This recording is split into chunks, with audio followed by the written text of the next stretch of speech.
বাচ্চারা আমার গভীর মনোযোগ দিয়ে দেন, লম্বা আলোচনা করার সময় নাই। ইতিহাস আপনাদের জানা আছে, কোরআন হাদিসের সব কিছু আপনাদের জানা আছে। কোরআন হাদিসের মধ্যে আল্লাহ পাক রব্বুল আলামিন সব কিছুই বলে দিয়েছেন। কিন্তু আপনি আমি যদি মানতে না পারি, আর যদি আপনি আমি বুঝতে না পারি, আর পার্থক্য যদি করতে না পারি, কাল কিয়ামতের ময়দানে আপনার ঠিকানা কোথায় হবে আর আমার ঠিকানা কোথায় হবে, এইটা আল্লাহ পাক রব্বুল আলামিন ছাড়া আর কেউ বলতে পারবে না। দুইটা ফেরেশতা দুই দিকে আছে, কিরামান কাতিবিন, সব কিছুই লিখবে। কিন্তু আল্লাহ পাক রব্বুল আলামিন ডাক দিয়ে বলতেছেন, ও বান্দা, ও বান্দি, এখন তোমাকে আমি সব কিছুই দিয়ে দিলাম, একটা কোরআন তোমাকে আমি দিয়ে দিলাম। এই কোরআন অনুযায়ী যদি তুমি জিন্দেগি যাপন করো, ভালো কোনটা আর মন্দ কোনটা তুমি পার্থক্য করে যদি চলতে না পারো, আজরাইল আসার সময় তোমার হুঁশ থাকবে না। থাকবে? আজকে আপনি আমি কোরআনের বিরোধিতা করি, কোরআন অনুযায়ী জিন্দেগি যাপন করি না, আল্লাহর জমিনে আল্লাহর আইন প্রতিষ্ঠা করার চেষ্টাও করি না। সন্তানগুলোকে মদখোর, জুয়াখোর, গাঁজাখোর, জেনাখোর, জুলুম অত্যাচার, নির্যাতনের মধ্যে আমরা ঢেলে দিয়েছি। কি অবস্থা আপনার আমার হবে? ফামান ইয়ামাল মিসকালা যাররাতিন খায়রান ইয়ারা ওয়া মান ইয়ামাল মিসকালা যাররাতিন শাররান ইয়ারা। প্রতিটি আমলের হিসাব নিকাশ আল্লাহ পাক রব্বুল আলামিন নিবে। এক চুল পরিমাণ হিসাব এদিক সেদিক হবে না বাবা। সন্তান ভালো করছেন, শুধুমাত্র বলবে রব্বির হামহুমা কামা রাব্বায়ানি সাগীরা। আল্লাহ পাক রব্বুল আলামিন ডাক দিয়ে বলবে, ও ফেরেশতা, আযাবের ফেরেশতা উঠে যাও, ও ফেরেশতা উঠে যাও। যেই বান্দা বলেছে রব্বির হামহুমা কামা রাব্বায়ানি সাগীরা, আল্লাহ তার কবরটাকে জান্নাতের একটা বাগান বানিয়ে দিবে।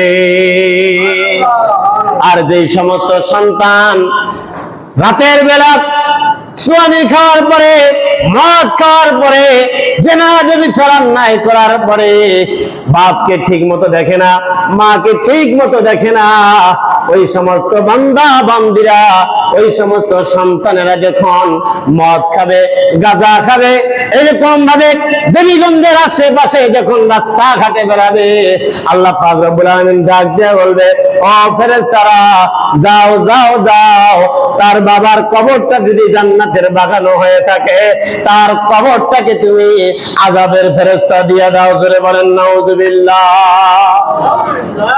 সন্তান যদি ভালো হয়, আপনার কবরটা হবে জান্নাতের বাগান। আর আপনার সন্তান যদি খারাপ হয়, আপনার কবরটা হবে জাহান্নামের একটা গর্ত। সন্তানকে ভালো করার কারিগর হলেন আপনি, আল্লাহর কাছে দোয়া করতে হবে। সন্তানের জন্য আল্লাহর কাছে দোয়া করতে হবে, আল্লাহর কাছে চাইতে হবে। কিন্তু আমরা আল্লাহর কাছে চাই না। জাতির পিতা ইব্রাহিম আলাইহিস সালাম আল্লাহর কাছে চাইছেন, আল্লাহ আমাকে একটা নেককার সন্তান দাও, আল্লাহ আমাকে একটা নেককার সন্তান দাও। 80 থেকে 86 বছর বয়স জাতির পিতা ইব্রাহিম আলাইহিস সালামের, কিন্তু কোনো সন্তান নাই, কোনো সন্তান নাই। বারবার আল্লাহর কাছে বারবার চায়, রব্বি হাবলি মিনাস সালিহিন, আল্লাহ আমাকে একটা নেককার সন্তান দান করো, আল্লাহ আমাকে একটা নেককার সন্তান দান করো। আর আমরা তো কোনো সন্তানের কথা আল্লাহর কাছে চাই না, যেইটাই দেয় সেইটাই খুশি মনে করি। কিন্তু মারাত্মক ভালো কথা, কিন্তু আপনাকে চাইতে হবে, আল্লাহ আমাকে একটা নেককার সন্তান দান করো।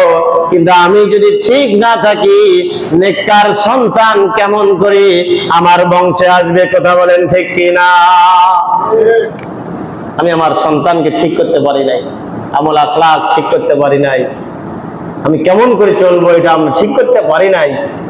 বাপ জানেন আমার, আল্লাহ পাক রব্বুল আলামিন বান্দা বান্দীদেরকে পরীক্ষা করে।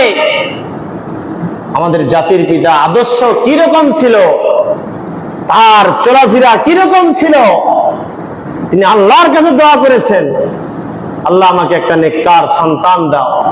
কিন্তু আমরা তো আল্লাহর কাছে চাইতে পারি না, আমরা চাই নেতার কাছে, আমরা চাই এমপির কাছে, আমরা চাই মন্ত্রীর কাছে হাহাকার হয়ে থাকি, কিন্তু সব কিছুর মালিক যে একমাত্র আল্লাহ, ওই আল্লাহর কাছে আমরা চাই না। কোথায় বলেন ঠিক কিনা? আল্লাহ পাক রব্বুল আলামিন বলেন, আলিমুল গায়বি ওয়াস শাহাদাতি হুয়ার রহমানুর রহিম। একমাত্র আল্লাহ পাক রব্বুল আলামিন। আল্লাহ বলতেছে আমার কাছে চাও, আমি তোমার সব কিছু পুরো করে দিব। যারা বলেন সুবহানাল্লাহ। এই জন্য কোরআনের সাথে থাকতে হবে। বাপজানেরা আমার কথা পৃষ্ঠে কথা চলে আসে, সেই জায়গার মধ্যে জাতির পিতার আদর্শ একটু রেখে দিলাম, লম্বা করার সময় কিন্তু হবে না। বাপজানেরা আমার গভীর মনোযোগ দিয়ে দেন, আমার পর্দানি সীমা বোনেরা গভীর মনোযোগ দিয়ে দেন। মাইকের আওয়াজ যত দূর পর্যন্ত যাইতেছে, ও মা দেখেন জাতির পিতার আদর্শ কিরকম ছিল, আর বর্তমান প্রেক্ষাপটে দেখেন কি অবস্থা। আমরা দেখে ফেলেছি 111 16 বছর যারা কোরআনের দায়ী, যারা আর কোরআনের দাওয়াত দিত যারা, তারা নিরপরাধ মানুষগুলা জেলখানার মধ্যে বন্দী থাকতো, আর খারাপ মানুষগুলা বাইরের মধ্যে ঘুরে বেড়াইতো। ওই সমস্ত মানুষ কিন্তু আল্লাহ পাক রব্বুল আলামিন আর জমিনের মধ্যে রাখে নাই। কথা বলেন ঠিক কিনা? এই জন্য সব ক্ষমতার মালিক কে? আল্লাহ। বাচ্চাকে বাচ্চাই দান করে, বাচ্চার পরে ফকির বানায় সে আল্লাহ পাক রব্বুল আলামিন। কথা বলেন ঠিক কিনা? বাপজানেরা আমার গভীর মনোযোগ দিয়ে দেন। দেখেন কোরআনের সাথে মানুষের কিরকম সম্পর্ক হয়ে গেছে, আর কোরআনের কাছে মানুষ কতটুকু এসেছে।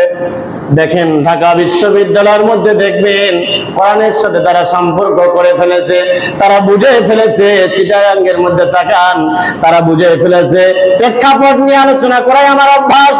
তারা বুঝে ফেলেছে কোরআনের সাথে সম্পর্ক রাখলে মহিলারাও বুঝে ফেলেছে, মেয়েরাও বুঝে ফেলেছে, আমরা যদি কোরআনের সাথে সম্পর্ক করি তাহলে আমরা আর ধর্ষণের শিকার হব না। কথা বলেন ঠিক কিনা? আমাদের উপরে ছুরি ধরবে না, আমাদেরকে ধর্ষণ করবে না, আমাদেরকে নির্যাতন করবে না, আমাদেরকে জুলুম করবে না, আমাদেরকে অত্যাচার করবে না। রাত 12টা যদি ঘাট থেকে বাইর হয়, কোরআনের শাসন যারা করে ওরা কখনো কোনো মহিলার দিকে ল্যাংটা অবস্থায় তাকাবে না। কথা বলেন ঠিক কিনা? কথা বলেন ঠিক কিনা? তারা বুঝে ফেলেছে, এই জন্য কোরআনের সাথে সম্পর্ক করেছে। বাপজানেরা আমার জাতির পিতার আদর্শ দেখেন। জাতির পিতা ইব্রাহিম আলাইহিস সালাম চিন্তা ফিকির করলো, হায় রে আমার দিকে তাকান, একটু লক্ষ্য করেন। রব্বি হাবলি মিনাস সালিহিন, রব্বি হাবলি মিনাস সালিহিন, আল্লাহ আমাকে একটা নেককার সন্তান দান করো। আল্লাহ পাক রব্বুল আলামিন তাকে একটা নেককার সন্তান দান করেছে। জোরে বলুন সুবহানাল্লাহ। সন্তানটার নাম হইল ইসমাঈল জবিহুল্লাহ। জানেন না আপনারা? একটু জোরে বলেন না, জানেন কি জানেন না? নাম হইল ইসমাঈল জবিহুল্লাহ। বাপ জানেন আমার গভীর মনোযোগ দিয়ে দেন। ইসমাঈল জবিহুল্লাহ দুনিয়ার মধ্যে যখন আসলো, আসার পরে লম্বা ইতিহাস আছে, কুরবানির সময় ইতিহাস সম্পর্কে আলোচনা হবে, কিন্তু প্রেক্ষাপটে মিলার জন্য কথাটা বলতেছি। বাপজানেরা আমার আল্লাহর কাছে চাইলে আল্লাহ পাক রব্বুল আলামিন সঙ্গে সঙ্গে আল্লাহ পাক রব্বুল আলামিন দিয়া দেয়। জোরে বলেন সুবহানাল্লাহ। বাপজানেরা আমার কথার পৃষ্ঠে কথা চলে আসে, লম্বা করার সময় নাই। দেখেন আল্লাহর কাছে চাইলে আল্লাহ কি রকম জিনিস দান করে। একজন ব্রাহ্মণ ছিল 12 বছর ওই সনম সনম সনম সনম সনম করে ডাকতো। মনে করেন আপনাদের দেবীগঞ্জের ব্রিজের পাশে পূজা হয় কি হয় না? পূজা হয় না? একটু জোরে বলেন নাকি? পূজা হয় কি হয় না? পূজা হয়। এই ব্রাহ্মণ কি করলেন? সাধারণ কোন হিন্দু নয়, এই ব্রাহ্মণ কি করলেন? সনম নামে একটা মূর্তি বানাইছে। ওই মূর্তির সামনে যায়া ডাক দিয়া বলতেছে সনম সনম সনম সনম সনম, বারবার বলতেছে। একদিন 2 দিন নয়, 1 বছর 2 বছর নয়, 12 বছর ডাকছে সানাম, ওই মূর্তি কোনো জবাব দিতে পারে না। মূর্তির জবান দিয়ে কোনো আওয়াজ আসে নাকি? আর জোরে বলেন, আসে নাকি? কোনো জবাব আসে না। 12 বছর যখন ডাকছে কোনো জবাব আসে না, কোনো সমাধান আসে না। হঠাৎ করে একদিন বার হয়ে গেছে সনম আর সমাদ। সনম আর সমাদ কিন্তু পাশাপাশি। এই সমাদটা আছে সূরা ইখলাসের মধ্যে। আল্লাহ পাক রব্বুল আলামিন বলেন কুল হুয়াল্লাহু আহাদ আল্লাহুস সামাদ। এই সূরাটার মধ্যে আল্লাহর বরকতের কথা আছে, আল্লাহুস সামাদ। এই সামাদ আর সনম হইল পাশাপাশি। বাপজানেরা আমার, কঠিন মনোযোগ দিয়ে বুঝবেন, গভীর মনোযোগ দিয়ে বুঝবেন। এই সনম আর সমাদ, এই সামাদ যখন পাশাপাশি, এই পাশাপাশি জিনিসটা এবার যখন ওই যে ব্রাহ্মণ এরকম ভাবে যখন ডাকা শুরু করে দিয়েছে সনম সনম সনম করিয়া, হঠাৎ করে মুখ কুশলে বাইর হয়ে গেছে সমাদ। সঙ্গে সঙ্গে আল্লাহ পাক রব্বুল আলামিন ডাক দেয়া বলে লাব্বাইকা ইয়া আবদি, ও বান্দা কি চাও তুমি আমার কাছে চাও। জোরে বলেন না সুবহানাল্লাহ।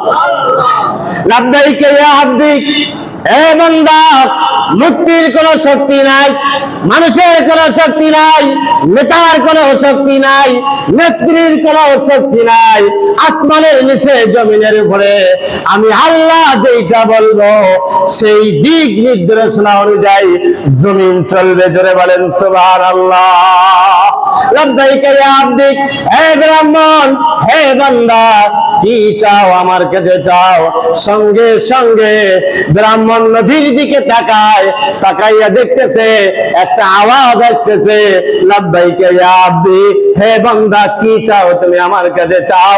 সঙ্গে সঙ্গে ব্রাহ্মণ কালিমা পড়ে মুসলমান হয়ে গেছে। জোরে বলেন সুবহানাল্লাহ। আল্লাহকে ডাকলে আল্লাহ পাক রব্বুল আলামিন সাড়া দেয়, দেয় কি দেয় না?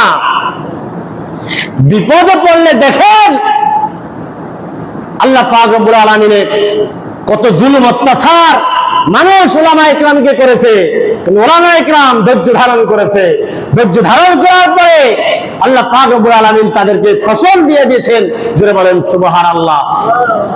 যে ব্যক্তিগুলো এটিএম আজহার রংপুরের মধ্যে এটিএম আজহার কল্পনাও করতে পারে নাই, নিজে মামুনুল হক জীবনে কল্পনাও করতে পারে নাই, এই মানুষগুলো জীবনে কল্পনাও করতে পারে নাই, এই পিচ্চি রফিকুল ইসলাম মাদানী জীবনে কল্পনাও করতে পারে নাই আমরা জেল থেকে ছাড়া পাবো আর আমরা খোলা ময়দানে কোরআনের দাওয়াত দিতে পারবো। কথা বলেন ঠিক কিনা? এরা কখনো কল্পনাও করতে পারে নাই। কিন্তু সমস্ত ক্ষমতার মালিক কে? আর একটু জোরে বলেন না কে? আল্লাহ পাক রব্বুল আলামিন সব কিছুর মালিক। বাপজানেরা আমার, আল্লাহর কাছে চাইছেন জাতির পিতা ইব্রাহিম আলাইহিস সালাম। লম্বা করব না, রব্বি হাবলি মিনাস সালিহিন।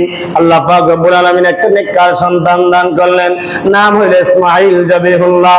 ইসমাঈল যখন আস্তে আস্তে আস্তে আস্তে করে বড় হইতেছে, বাপের মহব্বত বেশি বেড়ে যাইতেছে। বাপের মহব্বত যখন বেড়ে যায়, এবার ইব্রাহিম আলাইহিস সালামকে আল্লাহ পাক রব্বুল আলামিন পরীক্ষা করার জন্য বলতেছে, ইব্রাহিম, অনেক পরীক্ষার মধ্যে তুমি পাস করেছো, কিন্তু বেশি মহব্বত মনে হয় সন্তানের দিকে চলে গেল, আমার চেয়ে বেশি মহব্বত মনে হয় সন্তানের দিকে চলে গেল।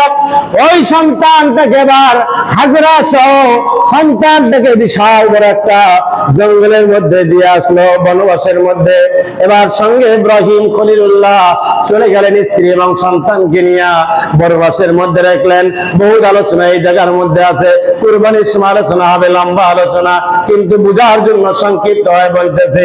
জঙ্গলের মধ্যে চলে গেল, যাইতে যাইতে যাইতে যাইতে বিশাল বড় একটা মরুভূমি।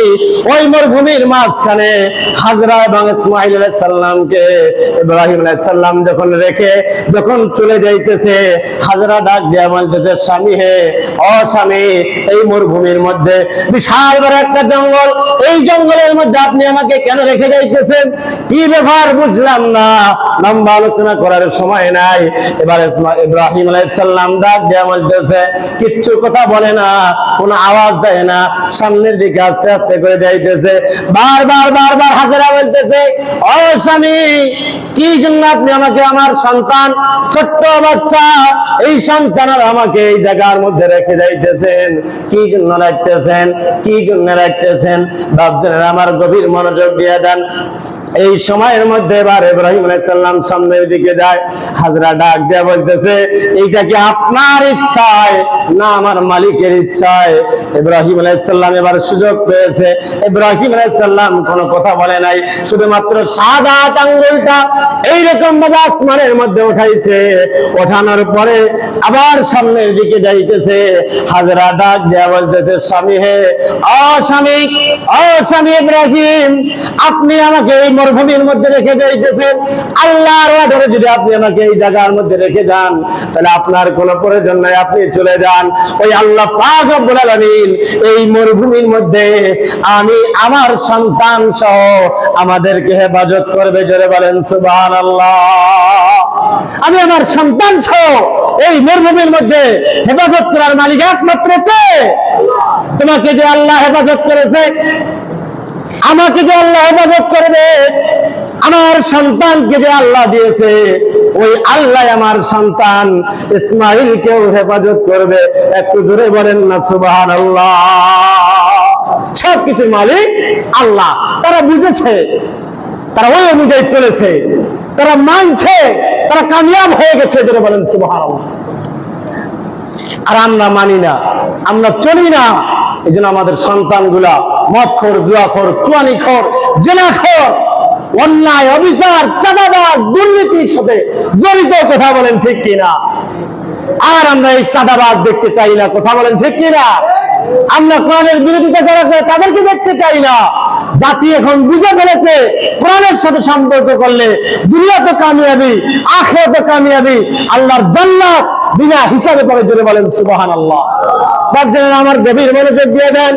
এবার হাজরা ডাক দিয়া বলতেছে, স্বামী যাও যাও যাও, তুমি চলে যাও, তোমার কোনো প্রয়োজন হবে না, আল্লাহ পাক রব্বুল আলামিন আমাকে হেফাজত করবেন। একটু জোরে বলেন সুবহানাল্লাহ। এবার হাজরা দেখুন, হাজরার বিশাল বড় ইতিহাস এই জায়গার মধ্যে আছে। সন্তান, পানি নাই, আগুন নাই, সন্ধ্যাবেলায় কি করবে আর কি না করবে লম্বা আলোচনা সংক্ষিপ্ত করে নিলাম। এবার দেখেন হাজরা একবার আগুন আনার জন্য দৌড়াইতেছে, পাহাড়ের দিকে দৌড়াইতেছে, দৌড়াইতে দৌড়াইতে বহুদূর দৌড়াইছে, কিন্তু আগুন নাই। এবার সে সন্তানের দিকে কাছে আসছে, আসার পরে এবার দেখতেছে, হায় রাত, এবার দেখতেছে সন্তানের ঠোঁট দুইটা শুধুমাত্র নড়তেছে, সন্তানের ঠোঁট দুইটা শুধুমাত্র নড়তেছে। এবার মনে করতেছে হাজরা মনে হয় পানি চাইতেছে। এবার ঝর্ণার দিকে দৌড় দিয়েছে, আর একদিকে দৌড়াইছে, দৌড়াইতে দৌড়াইতে একবার সাফার দিকে, একবার মারোয়া পাহাড়ের দিকে, ঝর্ণার দিকে যখন দৌড়ায়, দৌড়ার পরে এবার পানি নিবে। পানি কিন্তু কোন জায়গার মধ্যে নিবে? এরকম ভাবে হাতের মধ্যে পানি নাই, পানি নিয়ে কয়েক কদম যাইতে না যাইতে পানি সব জমিনের মধ্যে ভরে যায়। হাজরা এবার চিন্তা করলো, হায় রে আফসোস, কি করবো আর কি না করবো, আমার স্বামীর আমানত, আমার সন্তান, এই সন্তানকে যদি আমার স্বামীর কাছে ফেরত দিতে না পারি, কাল কিয়ামতের ময়দানে মালিকের কাছে আমি কি জবাব দিব? মালিকের ভয় তাদের অন্তরের মধ্যে ছিল। বাপজানেরা আমার একটু গভীর মনোযোগ দিয়ে দেন। এবার পানি নাই, পানি নাই, আর একটু পানি নাই, সামনের দিকে আগায়, কিন্তু পানি জায়গা মতো বলছে না। হাজরা আবার কি করলো, শাড়ির আঁচল এরকম ভাবে নিয়া, শাড়ির আঁচলটা এরকম ভাবে নিয়া, এরকম অর্ধেক শাড়ির আঁচল ভিজাইলো। ভিজানোর পরে অর্ধেক রাস্তা যাইতে না যাইতে গোটা শাড়ি কিন্তু শুকে গেছে, গোটা মানুষটা পরবর্তী ভিজে গেল। ভিজে যাওয়ার পরে আবার যখন অর্ধেক রাস্তা যায়, গোটা মানুষটা মরুভূমির মধ্যে শুকে যায়, কিন্তু পানি কিন্তু ওই জায়গা মতো নিয়ে যাইতে পারে না। কখনো সাফার দিকে, আর কখনো মারোয়া পাহাড়ের দিকে, কখনো হোঁচট জমিনের মধ্যে পড়ে যাইতেছে, পাথরের মধ্যে আঘাত খেয়ে জমিনের মধ্যে পড়ে যাইতেছে। আল্লাহর ভয় তাদের অন্তরের মধ্যে সেট হয়ে গেছে। আমার স্বামীর আমানত ইসমাইল, আমার ইসমাইলকে যদি আমার স্বামীর কাছে যদি ফেরত দিতে না পারি, কাল কিয়ামতের ময়দানে মালিকের দরবারে আমি কি জবাব দিব? এরকম পাথর দিয়ে আঘাত খেয়ে আরেকটা পাথরের মধ্যে লাগে, কপাল ফেটে ফেটে কপাল দিয়া রক্ত পড়তেছে, জমিনের মধ্যে বেহুশ হয়ে পড়ে আছে, বেহুশ হয়ে হাজরা পড়ে আছে, কিন্তু সন্তানের কথাও মনে নাই। যখন হুশ ফিরে আসে পানি আর আগুনের দিকে তাকায়, ভাবছে আমার লম্বা করব না। এবার হাজরা যখন চলে গেল, ইতিহাস ফেরেশতারা তাকাইতেছে, সব কিছু তাকাইতেছে। আল্লাহ পাক রব্বুল আলামিনকে ফেরেশতারা ডাক দিয়ে বলছে, আল্লাহ আল্লাহ এই একটুকু পানির জন্য সন্তানটা কি মারা যাবে? আল্লাহ আল্লাহ এই সন্তানটা কি মারা যাবে? ফেরেশতারা আল্লাহর কাছে কাকুতি মিনতি করতেছে, ভাবছেন আমার হাজরা লাস্ট পর্যায়ে পানিও পায় নাই, আগুনও পায় নাই। এবার আস্তে আস্তে আস্তে আস্তে আস্তে করে মন খারাপ করিয়া ওই জঙ্গলের মধ্যে যাইতেছে, মরুভূমির মধ্যে যাইতেছে। যাইতে যাইতে যাইতে সন্তানের কথা যখন মনে পড়তেছে, বুকটা ফেটে যাইতেছে। হায় রে, এত সময় আমি লম্বা সময় দিলাম, কিন্তু আমার সন্তানকে পানিও দিতে পারলাম না, আগুনও দিতে পারলাম না, কোনো কিচ্ছু আমার সন্তানকে দিতে পারলাম না। আমার সন্তানটাকে বাগে খেয়ে ফেললো নাকি মরুভূমির জঙ্গলের মধ্যে? আমার এই সন্তানটাকে কে জানি নিয়ে গেল? কি অবস্থা আমার সন্তানটা আছে কোনোটাই তো বুঝতে পারি না। জায়গা মতন যখন গেছে, আস্তে আস্তে আস্তে আস্তে জায়গা মতো যখন পৌঁছে গেছে, সন্তানের দিকে তাকানোর সঙ্গে সঙ্গে হাজেরা সঙ্গে সঙ্গে সিজদার মধ্যে পড়ে গেছে। জোরে বলেন সুবহানাল্লাহ। ভাবছেন আমার ইতিহাস দেখেন, হাজেরা যখন ওই জায়গার মধ্যে দাঁড়াইছে, দাঁড়ানোর সঙ্গে দেখতেছে তার সন্তান ইসমাইল বাঘের বাচ্চার সঙ্গে খেলতেছে, বিষাক্ত সাপের বাচ্চার সঙ্গে ইসমাইল খেলা করতেছে। জোরে বলেন সুবহানাল্লাহ।